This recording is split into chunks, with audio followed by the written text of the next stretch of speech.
The reason that science fiction is so valuable for interaction designers is that science fiction is the lingua franca of the future. Your audiences are influenced by what they see on screen. You are influenced by what you see on screen. And a lot of times when what you're about to make, you're subconsciously referencing the things you've seen in science fiction. And we shouldn't let that happen without thinking very deeply about it and questioning whether it's the right thing to do. We began the project about 7 years ago. My co-author Nathan Shedroff had noted that the StarTAC phone from Motorola opened and looked very much like a Star Trek communicator. And when he saw that, he thought, wait a minute, what's the connection here?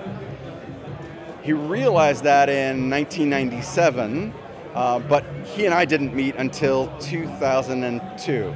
So by the time I moved back to San Francisco in 2005, he invited me to start working on the project with him.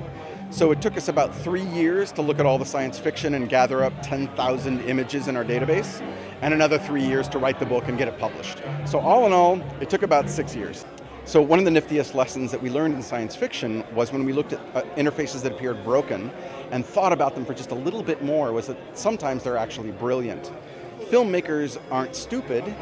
They have a reason behind what it is that they do, and so you can actually use that as a designer to try and reverse engineer what it is that they intended. And the lesson that we pull out from that is that if it works for audiences, there's something there that will work for users. We wanted very much to look at all examples. Of course, it's easy to learn lessons from the good examples. You're like, oh, well, that embodies this principle, or even that teaches us a new principle.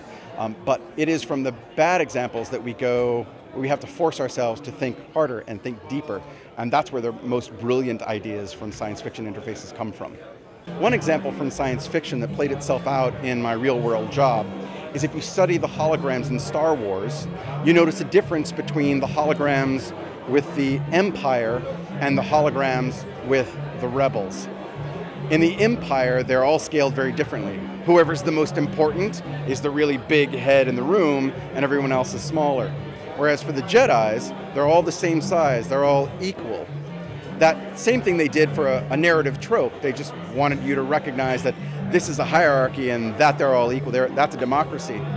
In a similar sense, I've been working on video phone applications where groups of people are talking together.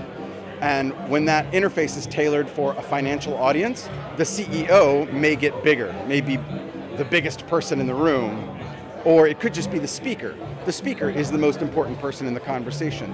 Whereas if we're dealing more with a family, we don't do that. We let the family all be the same size because they're all equal participants. If I'm working on a medical interface, I will spend the time to go look online at all the medical interfaces that have appeared in science fiction. One of the chapters in the book has all those medical interfaces. It helps me to understand not only the domain a bit better, but also what are the important things to convey to an audience and a non-expert. I'll combine that with domain research because a doctor is not an audience member, and I'll need to understand exactly what she needs from it. But as sort of a background research to understand what has come before, science fiction is a really great, easy, and entertaining medium to look at. No, I cannot look at science fiction the same way again. I have to watch it the first time saying, oh, are there interfaces here? I'm going to have to put this in the blog. Is that real? All the sorts of questions you might imagine. The second and third time I watch